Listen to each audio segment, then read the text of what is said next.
what are your options? First of all, a lot of women don't even understand what fibroids are. They just know that they went to the hospital, they were asked to do a scan, and they were told by a doctor that they have fibroids. They were not told what fibroids are, why it happened or how it happens, what are the options that they have that can help them to be able to fight it. So we're going to be learning about fibroids, what are the symptoms, what effects, what causes it to grow, what are the treatment options you have, why it is important that you are aware, and why you should not joke with early detection of it, all right? You don't need to allow it to grow to the point where you're so ignorant or you are so unaware that your tummy is bulging out and you're thinking it's just weight gain. Meanwhile, it's fibroid. Till the discomfort kicks in and you start having heavy menstrual flow or start having other severe complications before it start occurring to you to actually go to the hospital to seek medical help. So these are the things we're going to be discussing. Now, the first thing is, what is fibroids? What is fibroid?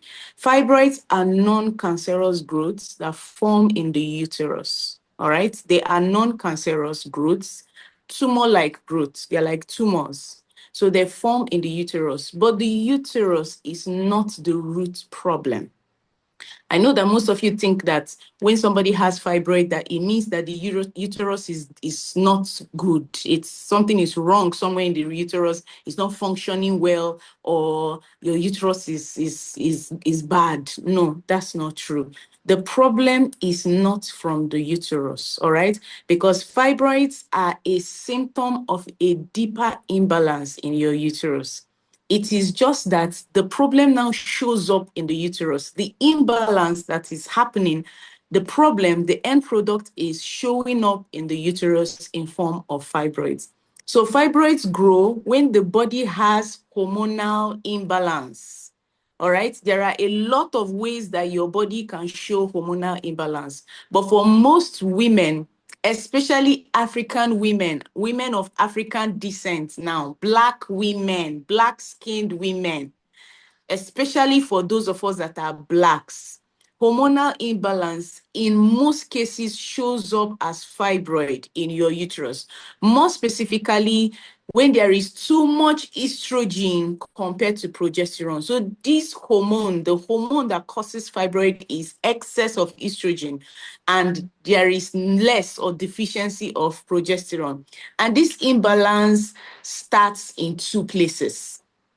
What leads to this imbalance in the hormones is in two places. Number one, in your liver. Now, the liver, because it filters out excess estrogen, your liver is a filter system. All right, it's one of the ways that your body gets rid of waste in your body. So when your liver is not working properly, it's not functioning well due to other factors that we're going to be discussing, what causes fibroid to grow. We're going to be discussing it a bit later. If the liver begins to malfunction, it doesn't function well, estrogen, excess of it that is not supposed to be filtered, begins to store itself in the liver. Now, that storage in the liver is part of the reason why fibroids begin to grow. Now, another thing again that causes the imbalance is when the lymphatic system, especially because it cannot drain excess waste and toxic from the reproductive area. So these are the two things that once they are faulty, the major two things that once they are faulty, you begin to see a lot of problems. Now, imagine this. All right, imagine this. Your liver is like a trash collector for hormones, and your lymphatic system is the drainage system for waste in your body. All right. Now, when either of these two is not functioning well, and because of that deficiency in function, begins to store a lot of the waste that it is supposed to take out of the body, that means that estrogen, which is part of the waste that your body is supposed to filter excess of it out, begins to build up. Now, this buildup is now what causes fibroid to form like little knots in the muscles of your uterus wall. And the reason they now continue growing, they keep growing, is because the environment is inflamed because of waste, trash, toxins that is supposed to be filtered out, and it is not, it is still there. So that environment is inflamed and is congested and overloaded with excess of estrogen. So it is now because of that you start experiencing fibroid. Fibroids begin to grow and thrive in that kind of environment. So it's not that your uterus is broken. Your uterus is just the place where all these malfunctions, all these faults, all these things happening, going wrong, when the liver and the lymphatic systems are not draining out excess weight, all that excess weight from the reproductive organs, estrogen, and other things now form an environment that is too toxic and encourages the growth of fibroids in your uterus. All right. So there's nothing wrong with your uterus. It is fine. It is not broken. But these pathways that are clogged mess up your hormonal signals and ensure that they are out of balance. So once you get a handle on these two parts of the problem, you finally get a chance to begin to shrink and control your fibroid growth naturally. This is what a lot of women don't know and understand. They just think that for no reason, just like that, fibroid will start growing. No, there are reasons why fibroid grow. And the two major reasons, like I mentioned, is when your liver is not filtering out excess of estrogen and your lymphatic system is not filtering out excess of toxins and hormones and waste from other reproductive organs that you have in your system. So these are the two ways or two things that basically encourage the growth of fibroid in the uterus. So hear me and hear me again. There is nothing wrong with your uterus. It is fine. It is good. It's just the side effect of other things going wrong that goes wrong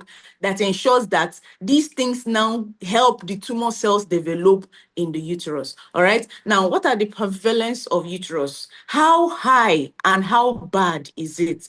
Now, up to 70 to 80% of women will develop fibroids by the age of 50.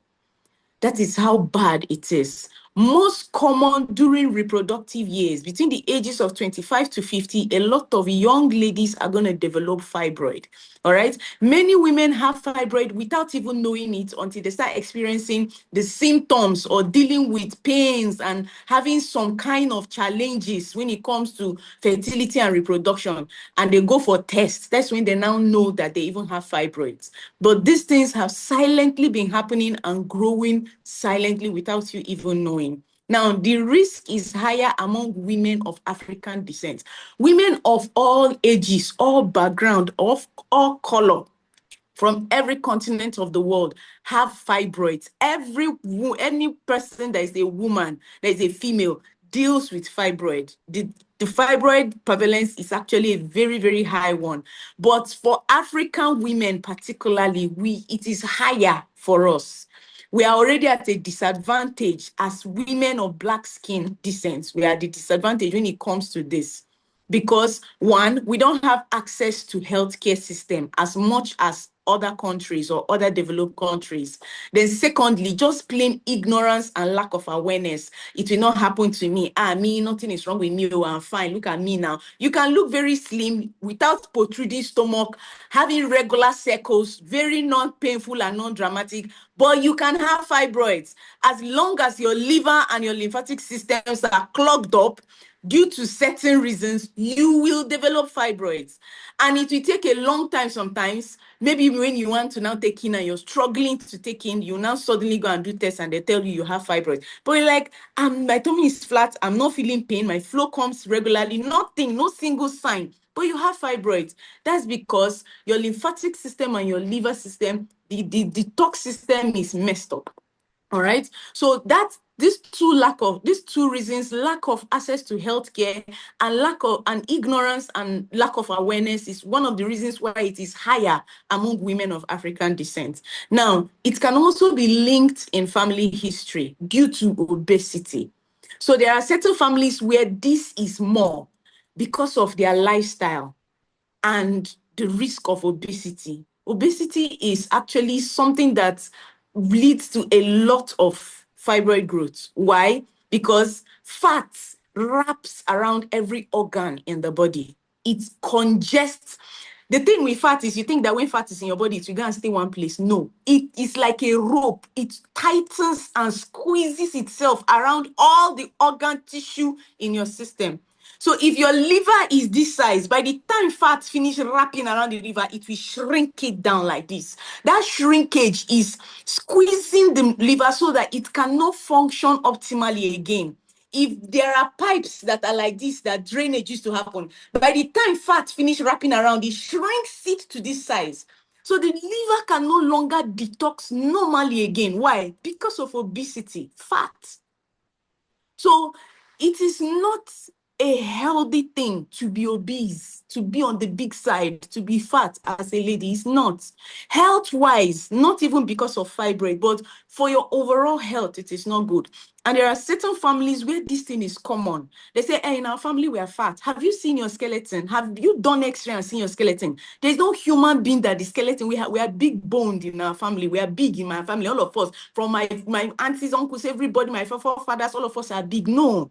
Somewhere along the line, a lifestyle shifted and changed, that something happened, the eating habit, sleeping habit, movement, a lot of things came into play that shifted the way things were to now start encouraging the body building and storing a lot of fat.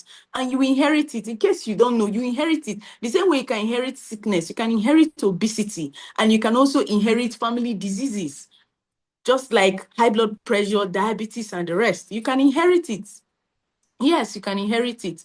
Majorly because of lifestyle. And the same lifestyle can help you control it. Yes, it's in your family, but you yourself must not have it. And what will really help you is your lifestyle, how you handle yourself, what you eat, what you drink, your sleep, your movement. So many habits, your food is what will determine whether you end up in the same line and pattern as all your ancestors, or you are going to change something about it.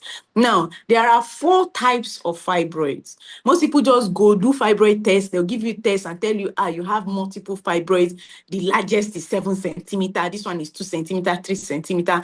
But you don't even ask which type, because there are 4 types of fibroids. The first type is the pendiculated fibroid. That is the one that grows outside or inside. It's hanging outside like a leaf.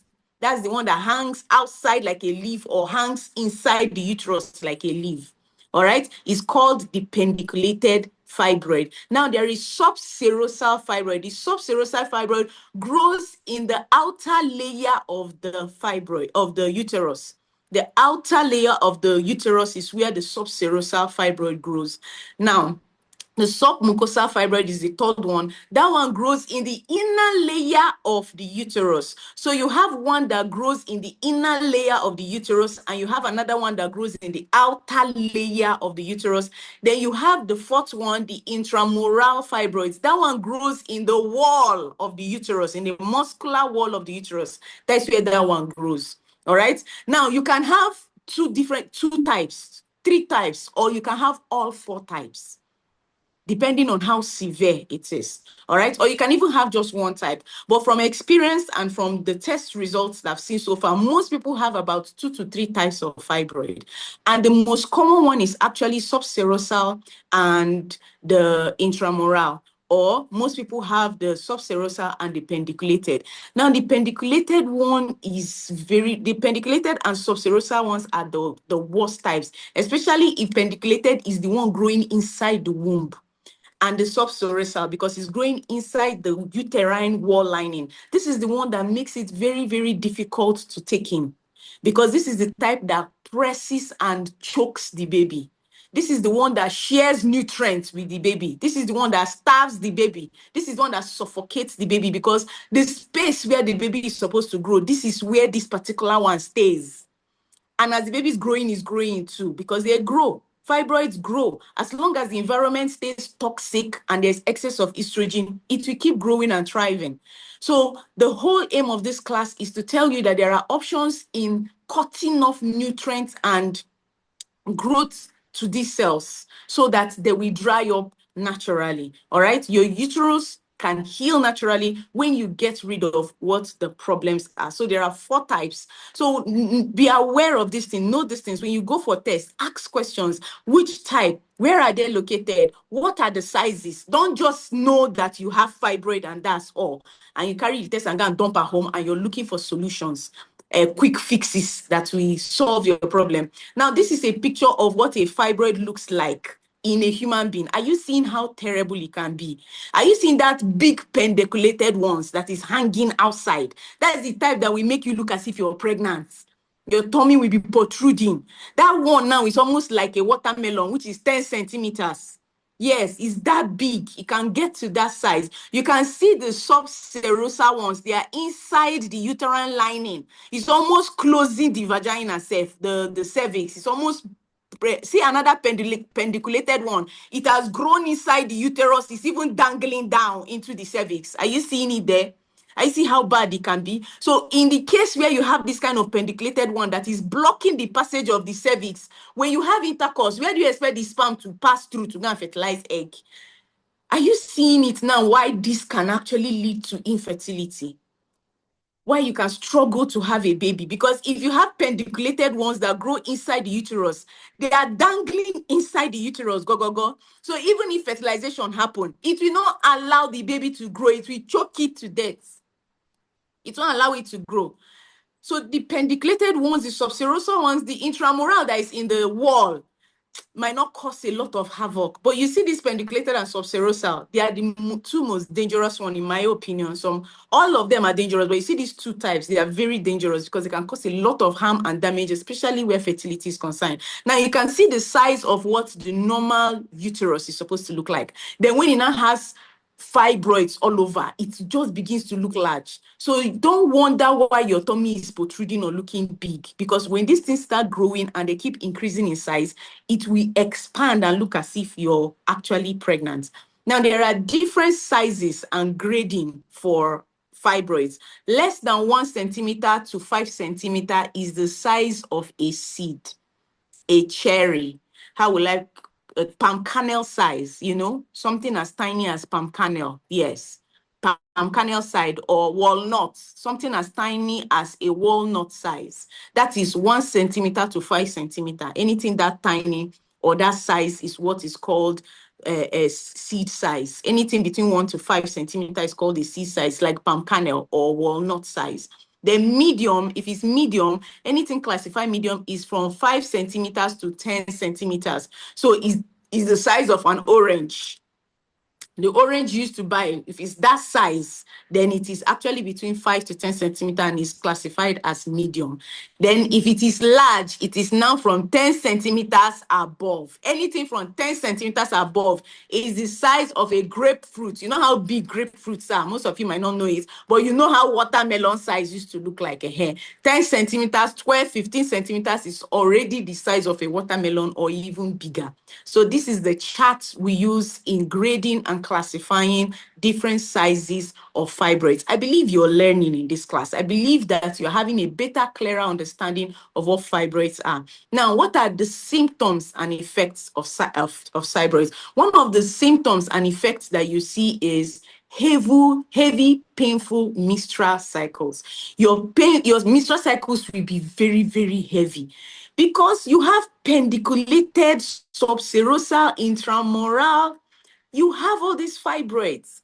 They are suffocating and draining a lot out of you. So you will bleed heavily, all right? Any period that lasts for more than 7 days, I will advise you to go for medical checkup, go and meet a gynecologist and go for a scan. If you have regular monthly flow and each one lasts more than 7 days, please go for checkup. Go and meet a doctor, go and meet a gynecologist, go for a scan, all right? If you're passing out blood clots during menstruation, lumps and lumps of blood clots, please go for tests. Did you see how the pendiculated ones are? Now, if your period is supposed to flow, you see those pendiculated ones, they can actually absorb some of this, then release it. So it will be coming out in clumps, big clumps like that. That is not normal. Please go for checkup immediately, all right? Needing to change sanitary pad frequently because of the heavy flow, it is not normal. Remember, one of the easiest signs is more than 7 days. Please go for a checkup quickly, all right? Now, another thing is painful intercourse. When you're having intercourse, okay, look at that pendiculated one. Let me take it back and show you. Are you seeing this pendiculated one, that big one that is dangling down into the cervix? This is where penis is supposed to enter and be going in and out. Imagine this thing is now there, dangling. Every time you hit it, don't you think it will be very painful? Don't you think it will be very, very painful? So imagine that. Imagine all these things, big, big growth everywhere inside your uterus. And they are turning you upside down, left, right, and center, flipping you, hanging your leg everywhere. Don't you think you will be in a lot of pain? So when you have intercourse or intimacy and you are in excruciating pain, please, that is not normal. Go and meet your gynecologist, go for a checkup, go for a scan. Don't take everything for granted. Don't say, it's just that I'm not feeling too well or something, I'm not okay, I will just take paracetamol. No, go and do a scan. Don't joke with these things. Remember, these things start occurring and is very common within the ages of 25 to 50. And it is more common in Black women. So don't take nothing for granted, please. Pelvic pain and bloating, you're always bloated. Always bloated. Your tummy is big. You know it, oh. They'll say, okay, you say, okay, maybe I'm adding weight. But you know that your tummy is increasing in size. Just bloat, getting bigger and bigger. Abdominal swelling, mimicking pregnancy in severe cases. Discomfort or dull pain in the pelvic area. You're just feeling as if something is just sitting on your pelvic bone. Like they carry stone or they just drop something heavy on your pelvic bone. Please go for checkup. Go and meet a gynecologist and do a test. Frequent urination, yes. You see how big some of those fibroids are? If one of them is pressing against the bladder, it will shrink the bladder. So before you know it, you're peeing per second. So fibroid can press against the bladder, leading to urgent frequent urination all the time because you want to empty your bladder. If it takes your bladder about like 3 to 5 hours to get filled up, your own will be getting filled up in 1 hour, 1 hour, 30 minutes. You're feeling like you want to pee all the time. Sometimes it's not sugar or it's not high blood sugar. It is actually fibroid, especially if you're a woman. So go and do a test. All right. Fertility complication, difficulty conceiving, reoccurring miscarriages, complications during pregnancy and labor. Go and check for fibroids. Let me show this thing again so that people understand. Imagine that your baby is located somewhere inside this uterus now. Look at that pendiculated one inside, not the one dangling down. Look at that one inside. It's almost as big as an orange. A baby that is 3, 4, 8 weeks old, how big do you think it is with this kind of thing occupying all the space? How do you want that baby to keep growing? It will suffocate the pregnancy. In fact, that one that is now dangling down into the cervix, how do you expect sperm to pass through and go and fertilize what? The pain alone during intercourse will not even allow you to enjoy intercourse or even want to have intercourse. Talk more of getting pregnant. Are you seeing how it can lead to pregnancy complications? So this thing is serious. It's not a joke. It's serious. We need to be aware of these things, especially if you have daughters or if you are within 25 to 50. You can't afford to joke with this anymore. You should have regular checkups, yearly checkups, like twice in a year. Do it this January, do another one by June, July. Yes. Do check up, full blood work, blood count, cholesterol, lipid profile, everything. Just go and run full body test. Check everything. I just want to know my health status, whether I'm good or not. That's what you do. Now, what causes fibroid to grow? Number one, hormonal imbalance. Remember, I told us that what leads to fibroid growth is excess estrogen and progesterone is deficient. These two hormones, if they are not balanced, there's a problem. If estrogen is more than progesterone, that means there is fibroid. The environment is ripe for fibroid to start growing. Because when estrogen is in excess and your liver is not able to excrete it, the excess, that excess stays and that excess causes inflammation, which leads to a perfect environment for fibroids to start growing. So this is how fibroid grows when there is excess estrogen. Another thing that causes this excess estrogen that leads to fibroid is stress and cortisol overload. Ladies, chronic stress is not your problem. I know how to work under pressure. Look, you don't need pressure as a lady. Your body can only take so much. If you're young, 22, 23, 24, no wahala, you can keep going. 25, sometimes even till 30, your body can take all manner of nonsense and you get away with it. The minute you cross 30 like this, try it and see how your body will just give it back to you immediately. So be easy, take it easy with stress. Otherwise, your body will just start growing all sorts of things that you did not budget or plan for. So stress is not your friend, because cortisol, which is the hormone that goes up when there is stress, you see this cortisol, it encourages excess fat storage. And in that excess fat storage more, it is congesting the liver and congesting your lymphatic system, which is supposed to be the drainage for all these excess toxins, waste, and estrogen. Are you seeing it now? So one thing spiraling into the other. Now, poor liver detox. When your liver is tired, excess estrogen has nowhere to go. Congestion due to obesity.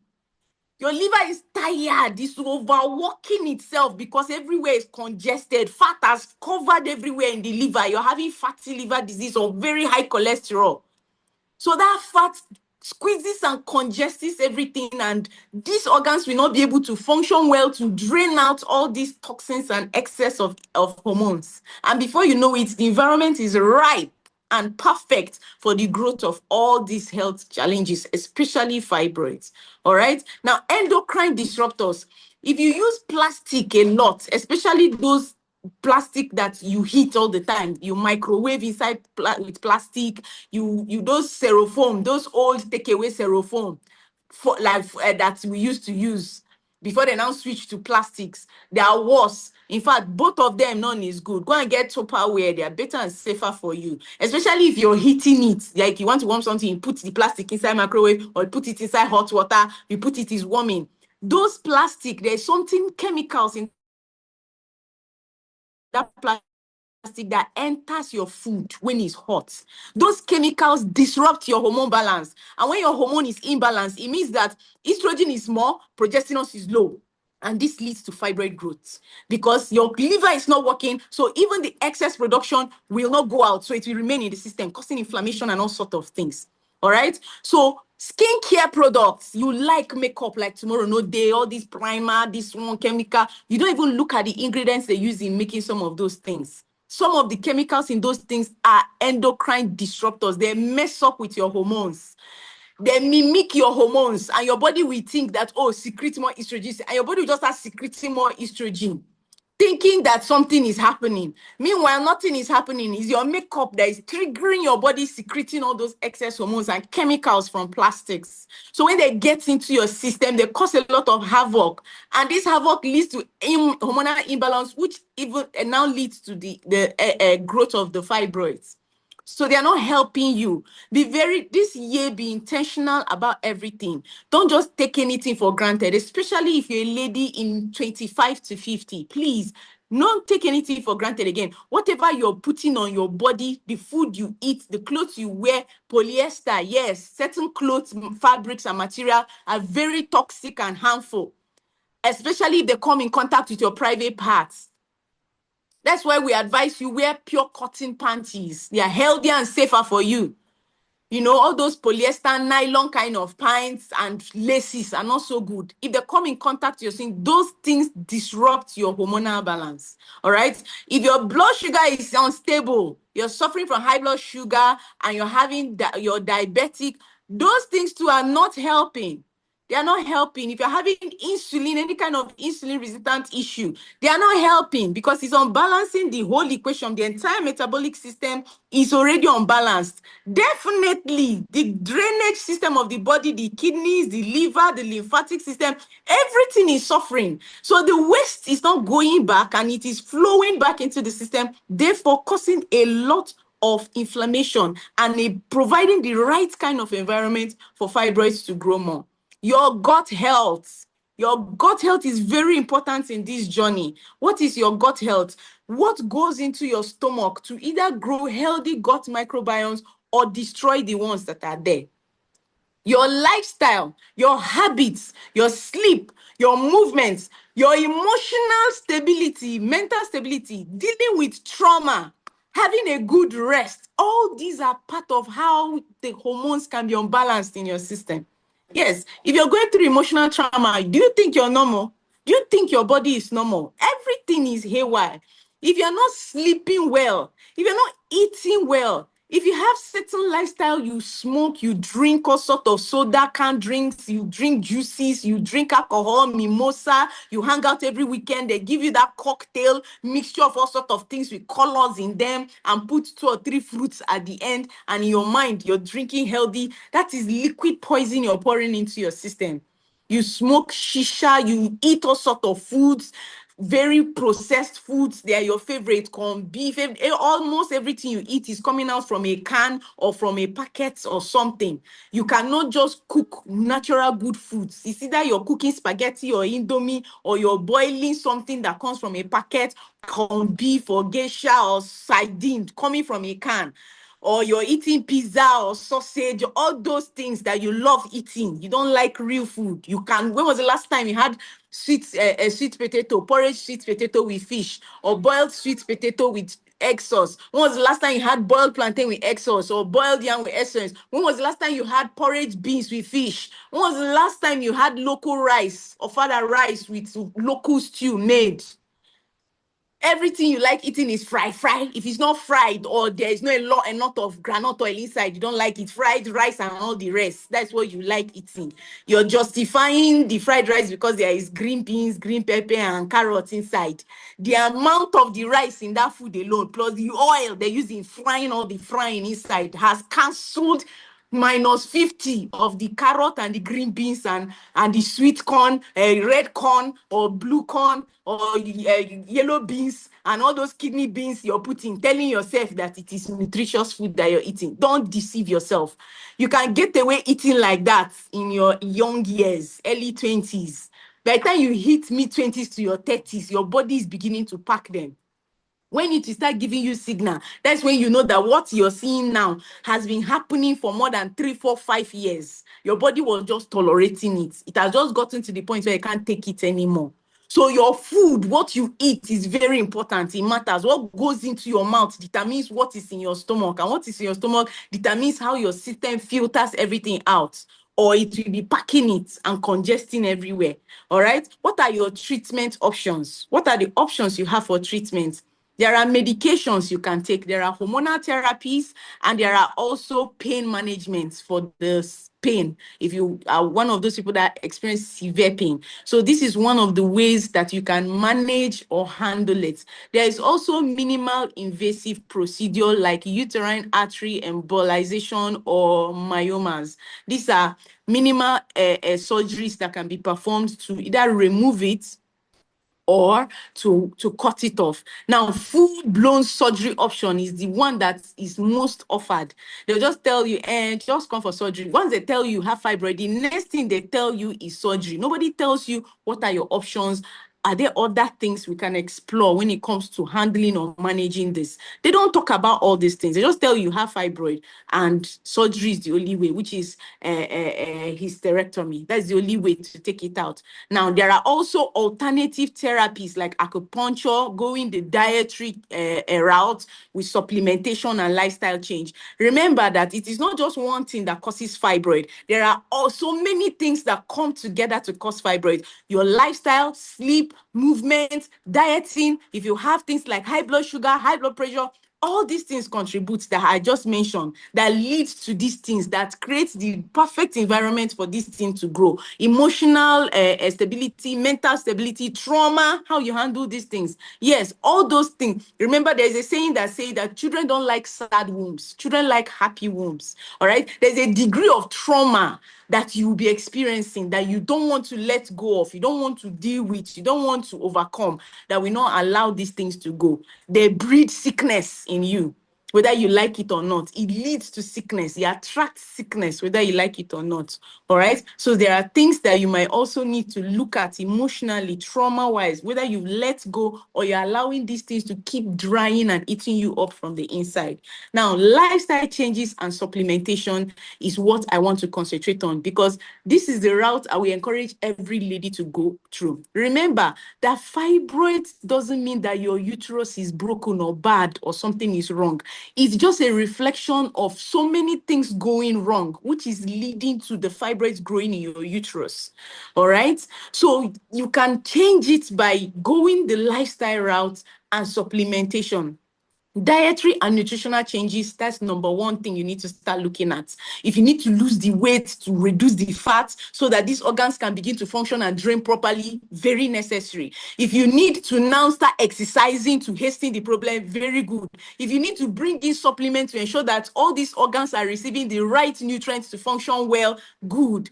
And weight management. So there is a lot, there's mind-body connection too. If you need to go for therapy, let go of some bitterness, hatred, envy, backbiting, traumatic experience as a child and things. Go for therapy to let go of those things.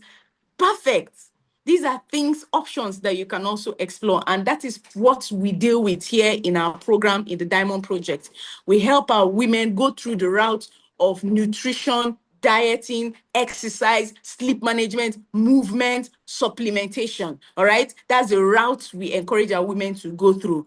Surgery is the last option. It should be the absolute last option.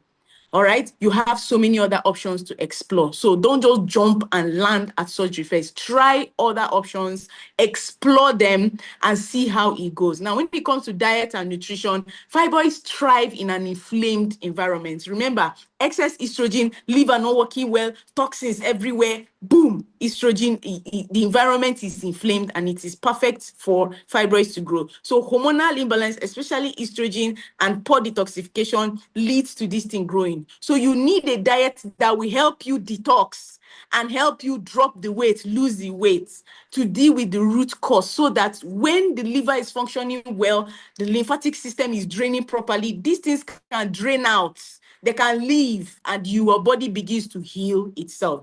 Hormonal balance and liver support. So your liver is the main detox organ that processes estrogen. And when it is sluggish and estrogen builds up there, then fibroids will grow. So the things to do to help the liver detox is drink a lot of water. You need to fast, which is part of our program in the Diamond Project Health Optimization. We do intermittent fasting. All our women, all the ladies that are plugged into our program do intermittent fasting. Yes. All right. And we're having a welcome party later by 7 p.m. today, where we'll be breaking down our diet program, the things we do and encourage you to do, our accountability system, our structure, how we police and monitor you and ensure that you're following through to ensure that you get the end result that you're looking for. Your sleep patterns, we police and monitor all those things. How many hours do you sleep in a day? How good is your sleep? How bad is your sleep? Because sleep is very key and important in the body healing system. All right, reducing stress, how do your body manages stress? All those things are part of our program. Supplementation also, remember I mentioned it, how you can use supplements to encourage your body to heal and to recover. All right, it contains nutrients that your body needs. Apart from the food that you're going to be eating, you're going to be giving more addition of supplements, of nutrients through supplementation. And these supplements are from fruits, fibers, and herbs. All right, weight management. You need to lose weight. You need to drop a few kilos. You need to drop 5, maybe 10 or 6 kilos for your body to begin to process waste better. So we're here to help you do that, to lose weight easily, naturally, without a lot of stress. It's not when you're thinking of losing weight, you're not thinking of gym. No, we have exercises you do at home, 10 minutes, 12 minutes, you're done. You will sweat, everything will kick up, everything will be working and functioning well, up and running, and you're good to go. And your uterus will be happy for itself. All right. Mind-body connection, your emotions and stress level directly affect your hormonal balance. All right. We have practices like daily prayers. Every morning, the first thing we post is our daily prayer and affirmation, because these things are important. What you say is what you have. If you're a believer, you know this already. If you're a Christian, you know this already. It's what you say with your mouth that you have. It's not what somebody else is saying. So you cannot be talking nonsense about your body and cursing your body and saying all manner of things and want your body to see heal. No, you say things that you want to see in your body. So we have affirmations and daily prayers we do here.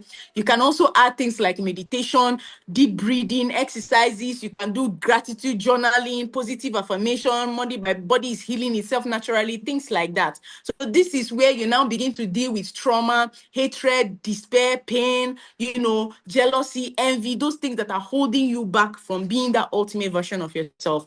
Now, why is it important that you know and detect fibroid early? You need to recognize the symptoms early so that you will be able to seek medical advice before it begins to grow more and more and it gets worse. All right. Schedule regular gynecological checkup. Like I said, if a lady you're 25 and above, you need to have at least 2 checkups in a year, January, June, or anytime, at least minimum 2 checkups yearly. Do all the works. Check your cholesterol level, check your blood level, PCV, check everything, urea, check everything. Do ulcer tests, do scan, check everything, just to be sure that you're okay. Don't wait until you're now sick or you start having problems before you start going to the hospital. All right? Do regular checks. Ask questions and understand treatment options. If you go for checkup, doctor tell you, see what is wrong with you. Ask question, how? Why? Okay, what are the options that I have? All right? Explore it. That's why you're here, to learn if there are other options to how to manage fibroid, not just surgery. Because if you've been to see a doctor, you already know that once they do the scan, they tell you, you have surgery, they'll tell you have 3, 4, 5, these are the sizes. They will start telling you to schedule yourself for surgery. They don't discuss what is the root cause, what's the problem, what are the options you have. They don't talk about these things, because early detection prevents complication and also protects your fertility. Don't allow it get to the point where it begins to affect your life. It affects your future plans of having children or anything before you now start taking it seriously.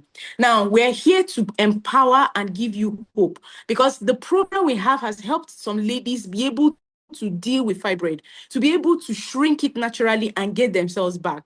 Fibroids are manageable with the right care. They are. Knowledge helps women to be more confident about the healthy decisions they'll be making where their body is concerned. And I believe in this class, you've gotten some knowledge. You are not alone on this journey. There are many women who have been able to overcome this same challenge, and your body deserves attention and care in this year 2026. All right. Our prayer for you here is that the gift of life and health you will enjoy this month and the rest of this year.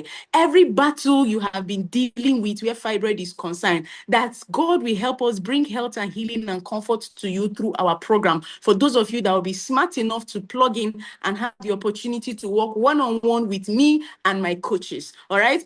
God will grant you wisdom to make the right choices and the right decision, to also have the courage to step out and try something different for yourself this year, to give yourself the chance to try something different this year where your health is concerned, especially if you are dealing with fibroid. And we also pray that your heart will be filled with hope, because we bring hope to you, that there is a solution and there's a light at the end of the tunnel. In Jesus' name we pray. Amen.